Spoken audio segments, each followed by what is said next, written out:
Alright, the next set of hair I'm going to be doing is the one that's right up over here, sort of pushed forward, a little bit of layers. So what we're going to do first is we're going to start filling in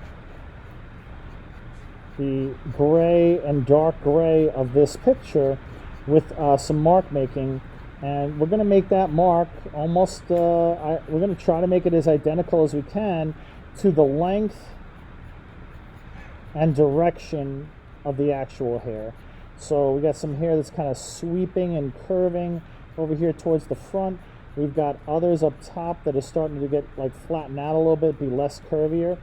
We got some other ones out here that are, they're a little bit all over the place. Some are going this way, some are going that way. And I think the best thing that we could do in terms of trying to do the hair is try to keep consistent in what we're seeing. So, even if, the hair itself, it's not going to be perfectly in a row and perfectly sort of laid out. So when you're working, the same thing applies to the mark making you're making. Some of it, if you can't tell if it's going in all different directions, well, then make marks in all different directions. If you can see the flow of it, go with the flow of it. So you can see I've got the light gray end of the top part of this thing, and then down here where it happens to be a little bit darker, what I'm going to do is I'm going to make it a little bit darker, and again try to fill in that mark making going in the same direction that I can kind of see or believe that that hair is going in. So down there by the roots of the hair and down there closer to the scalp in this particular picture, we could see darkness, and that darkness down over here, this is light, it's on top, it also has the benefit of the light hitting it. And it's important for us with hair like this to kind of get that some parts are lighter and some parts are darker, so that it gives the sufficient illusion of depth and body. Now, my first pass, what I'm going to do is I'm going to kind of lightly kind of blend a little bit of that together. And the purpose of me blending is not smoothing out all my marks. I said this yesterday, I'll say it again. When I'm shading the cheek or the chin or any part of the forehead, I really don't want to see my pencil marks. I don't want to see the scratchiness of the mark making. But when I'm working on the actual hair, I do want it to be intentionally streaky. Now, almost all of your hair is going to be working in shades of gray. So by just sort of blending a little bit of that in, my goal is to kind of get rid of the whiteness in and around the hair. Now that I've done that, what I'm going to do is I'm going to come back again with my mark making, but I'm going to make the marks again in the same direction. I'm kind of repeating what I just did before. I'm going in the same direction as the hair is flowing. Again, the direction of this particular hair changes a little bit. It's brushed this way, some of it's a little longer, so it's going the opposite way. I'm trying to pick up a little bit on what's really the shading of the picture, but I'm not meticulously sitting there copying every last strand of hair. And just like I did before, I'm going to have some lighter spots up near the top, and I'm going to have to come back in and kind of make some darker spots down here by the hairline. Okay. Now, one of the other things that I can do is, up on the top, this is not like perfectly, combed or coiffed, so there'll be a few little flyaways, so I can come in here and add a few of those little marks. Same thing about the hair that's sort of draped over the forehead. Again, the forehead should be shaded in already, but adding some of these little flyaway hairs adds to the texture of the hair itself and just makes it look a little bit more natural and realistic. Last little bit I'll do is, if you feel like you lost some of your highlights, if you had highlights, you can always grab that eraser and kind of dab at it a little bit to kind of bring back some of those highlights. And when I erase, what I do is I kind of right away put a couple dark marks right around those eraser marks. Kind of helps the highlights stand out a little bit. And again, I don't want you to look at your hair in your photograph and be like, well, it's all black, so I'll just color it all black. Try to go with what's happening in real life. Look in the mirror at your own hair, and remember that the marks that you make should kind of go in the same direction in the same way that the hair is going. Some parts will be lighter, some parts will be darker, but we're just basing the hair on the photograph instead of actually copying every last little detail of the hair. And that'll give our viewer enough, or whoever you show the picture to, enough information to kind of understand, okay, I get it. The hair is kind of like brushed to the side and it's flowing this way, and there's some body to it because the top's light and dark. I'm going to go over to this one, which is a little bit curlier, similar in length, but different in overall texture. And again, I picked this one. The picture was a little bit on the dark side, or actually on the blurry side. So it wasn't like you could see a lot of what was going on.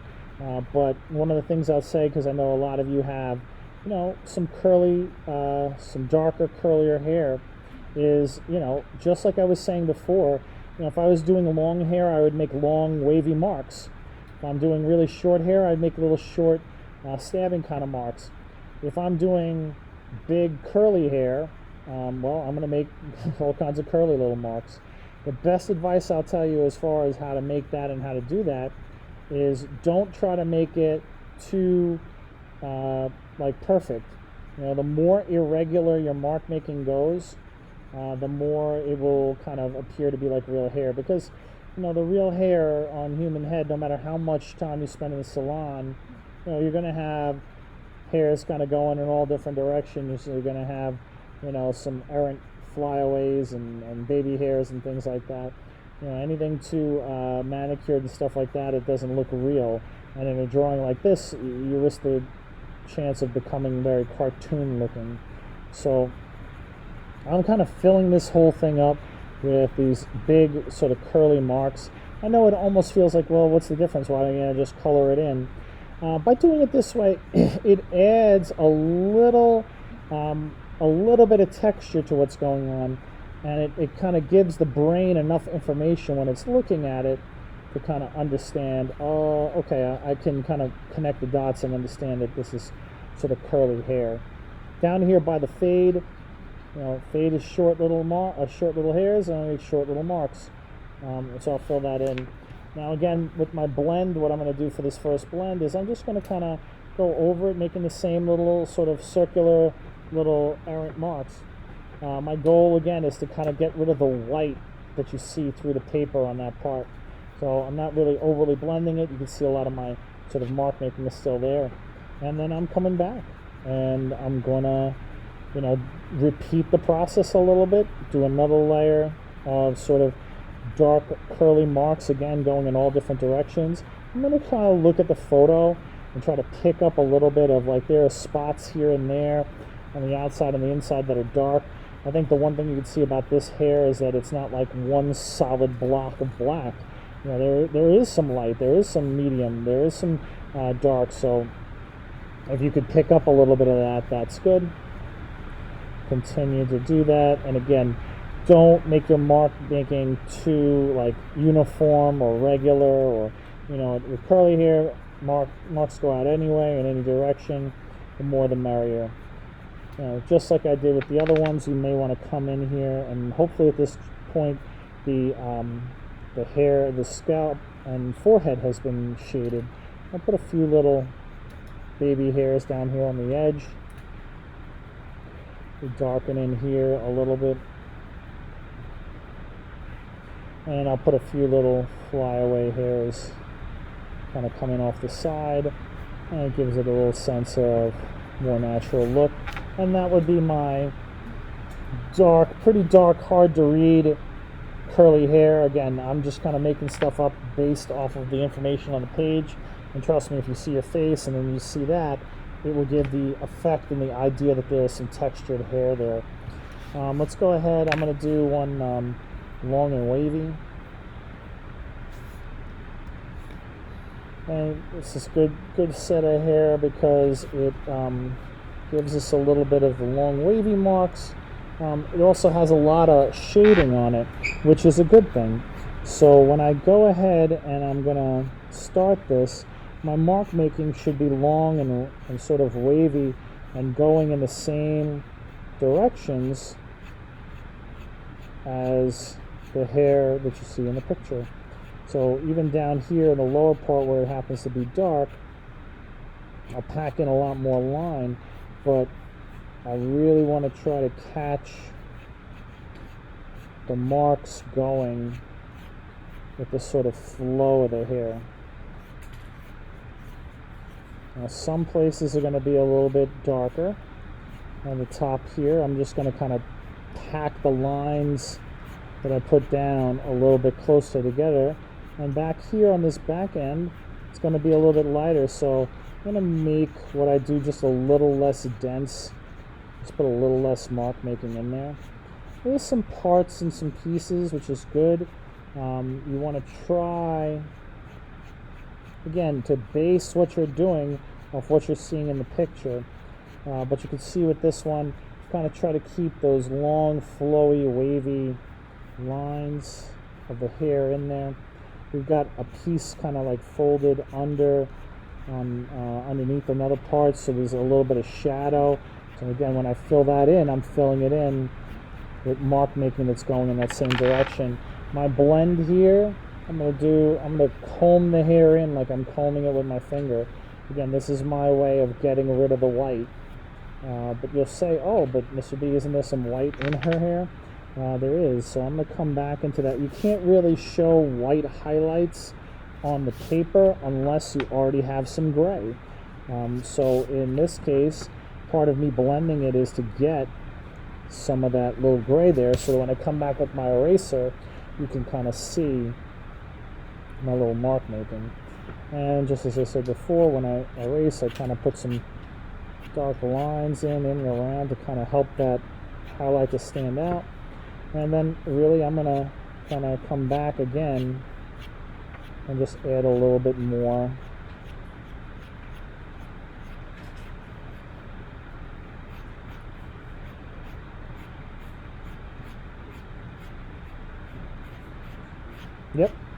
Yep.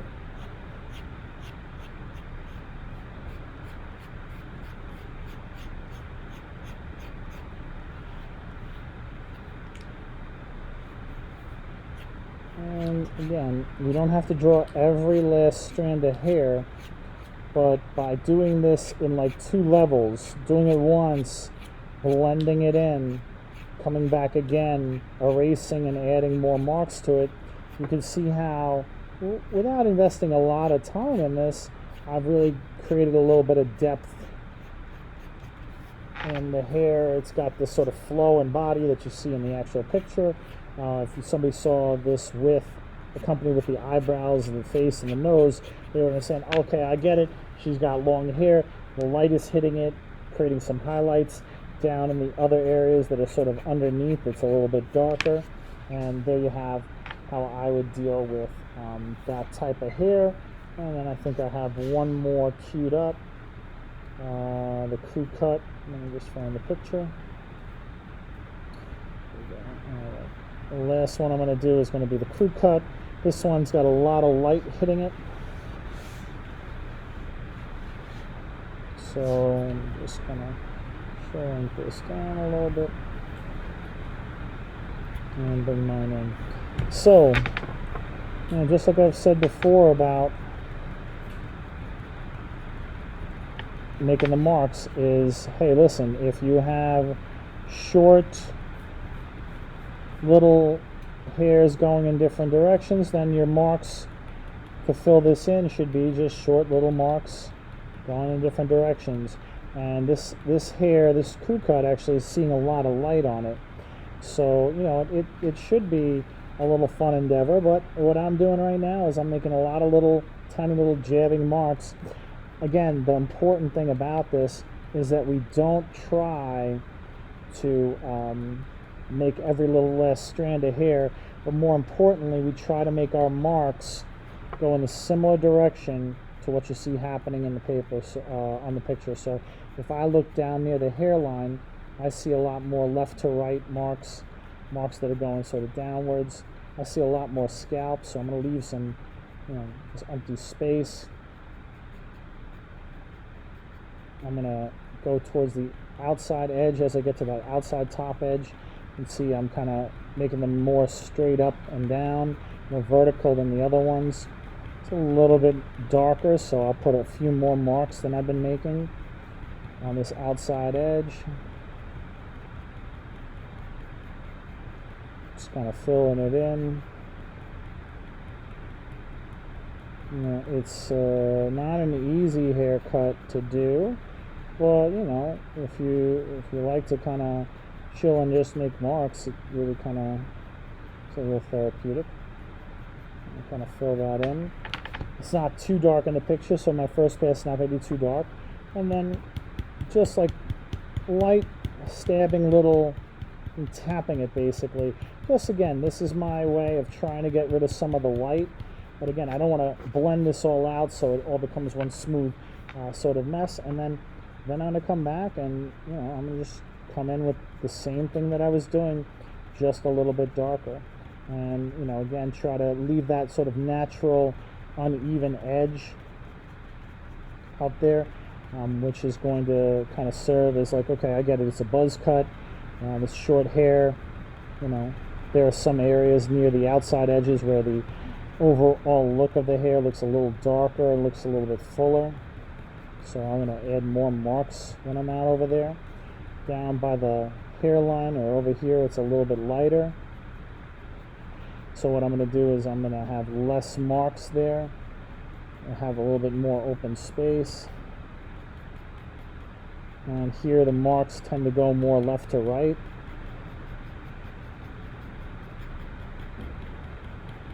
And just like I said before with the other hair, is like, you know, don't make it too precise. It shouldn't look like rows of wheat or grass. It should look like a little bit of mess of mark making. I got some of those little baby hairs hinting it out over there, and this would give me my sort of short crew cut kind of look. It might take you a little time, but I feel like the hair is really just a period or two worth of effort, and you should be able to do it all. So what I've given you here today is some short and kind of straight brushed hair, really tight crew cut, some curly hair that's not too short, and some long wavy hair. So that'll be today's demo for hair, and if you have any requests for your particular hair, I'll set them up for tomorrow. I already have a couple ready to go. If you guys have anything that you'd like me to do on camera, I'd be happy to do it. But again, I'm going to be giving you the next 3 class sessions to work on your portraits to finish them.